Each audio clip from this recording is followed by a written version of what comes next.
ช่วงครัวปลาทอง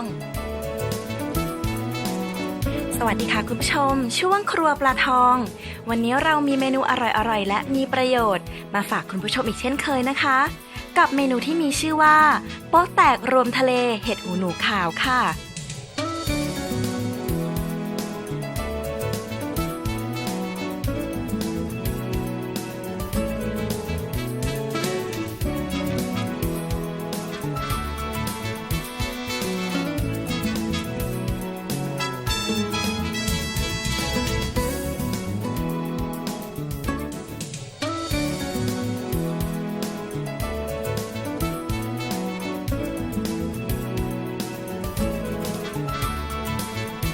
ก่อนอื่นเราจะเตรียมเห็ดหูหนูขาวกันก่อนนะคะตัดซองเห็ดหูหนูขาวแห้งตราปลาทอง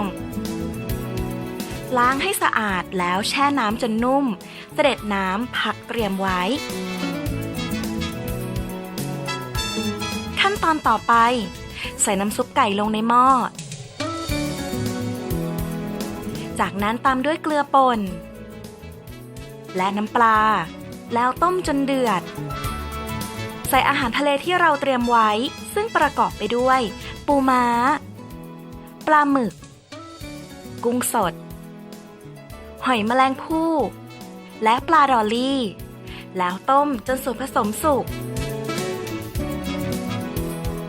จากนั้นเติมข่าตะไคร้หอมแดงและพริกขี้หนูคนผสมให้เข้ากันใส่มะเขือเทศและเห็ดหูหนูขาวตราปลาทอง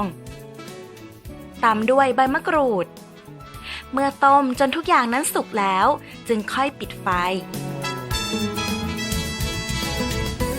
จากนั้นใส่ใบกระเพรา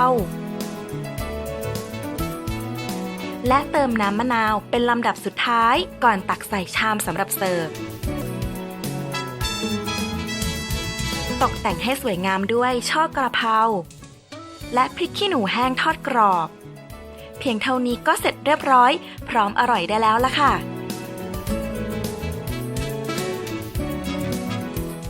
เป็นยังไงบ้างคะคุณผู้ชมโป๊ะแตกรวมทะเลเห็ดหูหนูขาวน่ารับประทานใช่ไหมคะ